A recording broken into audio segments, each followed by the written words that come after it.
En la materia de Derecho Procesal Penal hemos estudiado un caso que se llama Daniel García y otro contra México.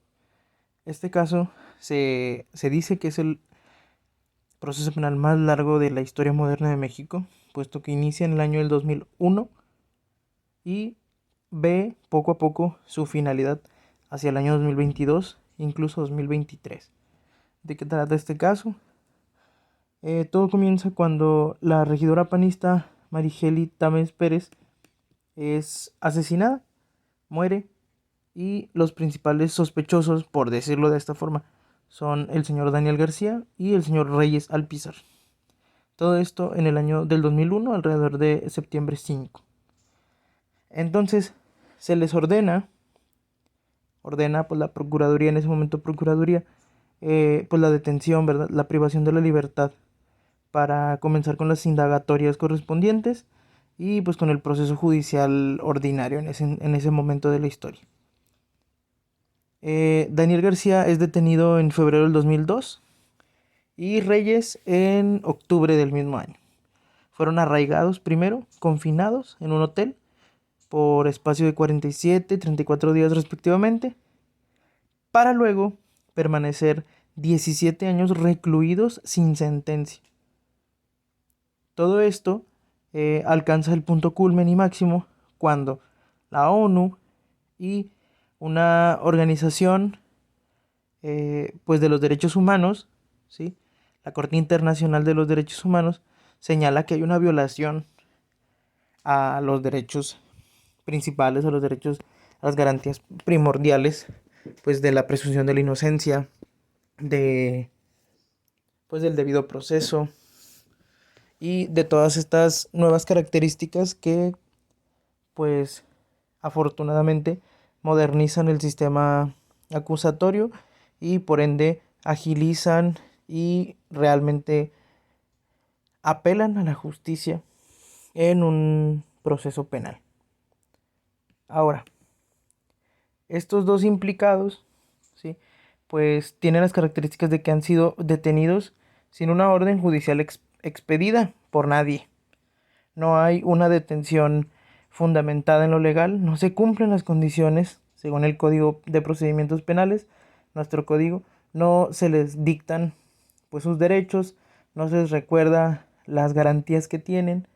y simple y sencillamente comienza el caso con el arraigo que ya habíamos ahorita mencionado y después con la privación de la libertad arbitraria, según las investigaciones de la Corte Internacional de Derechos Humanos y que hemos estado estudiando, de forma que no se les da pues el beneficio de la duda, la presunción de la inocencia no se les respeta y se viola entonces en este sentido y en este mismo entendido pues varios derechos, entre ellos el de su integridad, su libertad, las garantías judiciales que hasta ahora hemos estudiado y que comprendemos, pues la presunción de la inocencia, el derecho al debido proceso, la oportunidad, ¿verdad?, de contradecir las pruebas, de sopesar y de darle la contraria a las pruebas que quizás se presentaren, de contradecir, ¿verdad?, las sentencias, pero pues ¿cuál sentencia si no se sentenció nunca, ¿verdad? Entonces todas estas garantías y derechos, al igual que la igualdad de la ley y pues la protección judicial, que aunque a veces es inminente o es casi casi seguro que un culpable pues tiene todas las de perder, aún así no tiene privado hasta ese momento de que no se dicte sentencia, pues la protección judicial no tiene negada la protección judicial que le da o que le otorga la constitución política de nuestro país. Entonces, pues este caso continúa que hubo en el año 2022 una sentencia emitida condenándoles por el homicidio. Este, Sin embargo, las sentencias esa y otra siguiente del año 2023, en el cual estamos aún, pues se apelan, ¿verdad? Se apelan porque tiene vicios de fondo la detención y además con las pruebas presentadas y con las investigaciones recientes, pues se ha absuelto a Reyes Alpizar. Aún así, nos dice el Universal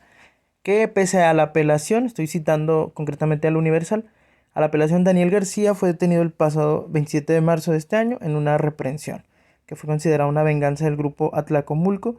Señaló antes de ingresar al penal de Barrientos, de donde 3 días después, el 30 de marzo, volvió a salir libre.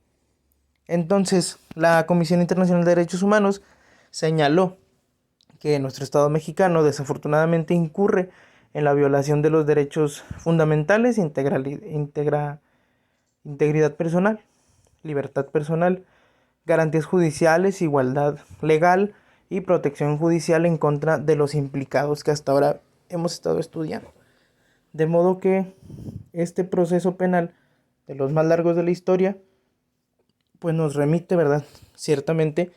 a lo que estudiamos en este primer lapso de la materia. En antiguo, pues se tenía esta idea bastante inquisitiva de que lo que dijera el Ministerio Público,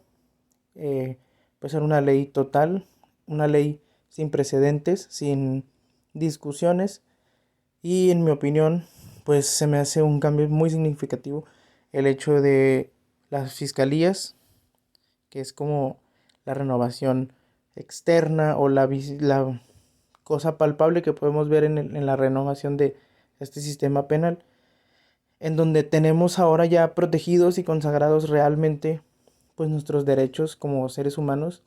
nuestro derecho a ser presumidos inocentes, nuestro derecho a que nuestro proceso sea ágil, sea rápido, sea seguro, nos proteja, nos ayude y nos auxilie, porque ciertamente aún y que algunas veces hay personas que cometen errores, pues también tienen el derecho de ser tratadas como seres humanos y no solamente buscar culpables para que el Estado quede bien, sino para resolver justicia, para reparar los daños a los implicados y sobre todo para tranquilizar realmente y no como en un teatro a la sociedad mexicana.